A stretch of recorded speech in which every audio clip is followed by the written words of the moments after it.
what led to that at such a young age? Or do you know?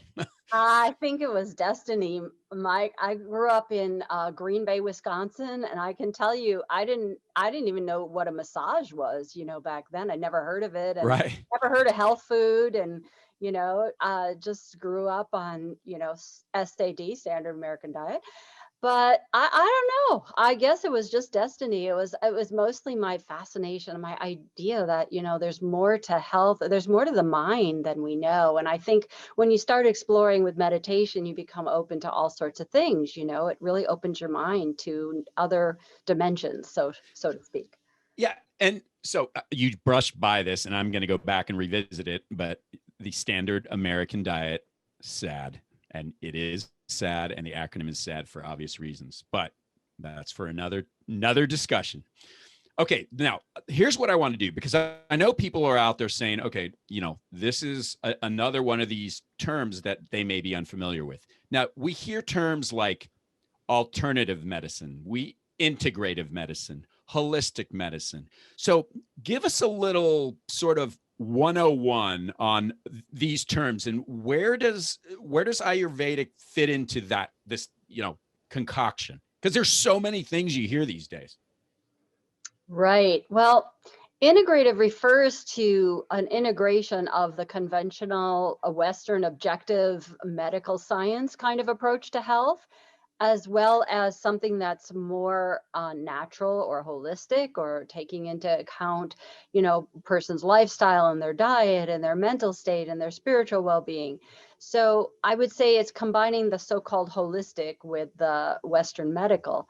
Although, these terms are getting blurred. I was on the Mayo Clinic website the other day, and they were talking about how they do holistic health. I thought, what a joke. But they know people are getting carried away. They know what people want to hear and what they want today, and all power to them. The more they try to be holistic, it's only going to help people's, health and their outcomes. But I think they have, it's still a pretty limited approach in Western medicine when they try to be integrative. I I think holistic just, it means looking at the whole picture. Why does this person have these symptoms? Right. What's going on for them? What are their exposures, their risks, their lifestyle, their environment that could have created this problem for them? Instead of just saying, like, you train the same way I did, and people ask you, doctor, why do I have rheumatoid arthritis? Or why do I have, irritable bowel? Or why do I have migraine or headaches or whatever? We just say, well, we don't really know. You Right. probably have a genetic tendency for it. And, we know certain things might make it worse, like stress. But other than that, we don't really know what to tell you.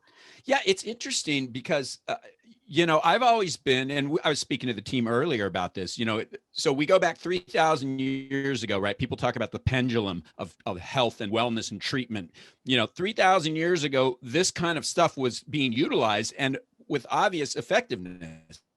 Well, then along came maybe big pharma and all these other things. The pendulum swings the entire opposite direction. And I feel because there's so much, policy and politics and money behind it, it has this tendency to maintain that pendulum going the exact opposite way. And hey, we just want a little balance. And I tell my patients all the time, there's no limit into all of the things that may help a particular disease entity.